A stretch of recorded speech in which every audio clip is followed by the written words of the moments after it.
Dit is wat ze hier in het melkfabriek in Burgum de laatste tijd een heel soort jaren. Op het stuit binnen een verskaat om filmmakers en jonge talenten dwaande mij de opnamen voor een nieuwe film over de digitale wereld die het invloed had op het dijstig leven van jonge Rijn. Het is een film voor en door jongeren. Wat betekent dat jongeren echt heel actief meedoen in het schrijven, het spelen en het regisseren van het stuk. En eigenlijk ook het hele technische stuk, dus ook het filmen. Daar zijn jongeren gewoon vanaf het begin ervan mee aan de slag. Nou, de film gaat dus over een influencer, Fitgo Freya. Zij is heel populair, heel veel volgers, dus hebben het grote voorbeeld voor best wel veel meisjes. Maar uiteindelijk komen er dus deepfake video's van haar online. De boodschap is een beetje, blijf jezelf, wees niet bang om jezelf te zijn dus. En op het internet altijd gewoon, let goed op, is dit echt of is het nep? De boodschap is duidelijk.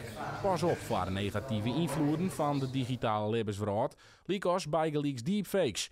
Dat binnen neppen, tekst, beeld of audiobestanden die door kunstmatige intelligentie maken binnen. Een film met een beladen onderwerp dus.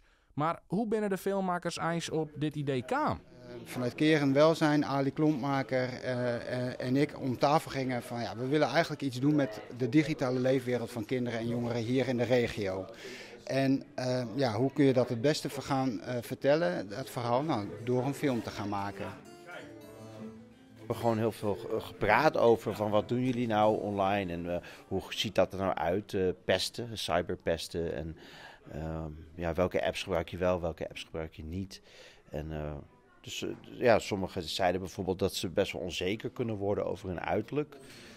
Eigenlijk heeft iedereen iets toegevoegd aan het verhaal van zichzelf. En ik heb vervolgens al die dingen gehusteld en een beetje in balans gebracht en daar dan een coherent geheel van gemaakt. Maar zij hebben allemaal iets bijgedragen aan het script. Je werkt echt samen met professionals. Hoe bevalt dat? Ja, dat bevalt heel goed, ja. Met Fabian Jansen, die is ook een hele goede instructeur. We leren heel veel van hem. Het is heel leuk te zien dat iedereen hier ook leert, dat iedereen elkaar een beetje daarin kan helpen. Dus dat vind ik echt heel vet. En iedereen weet wat hij doet en dan kan je overal weer ervaring mee opbouwen.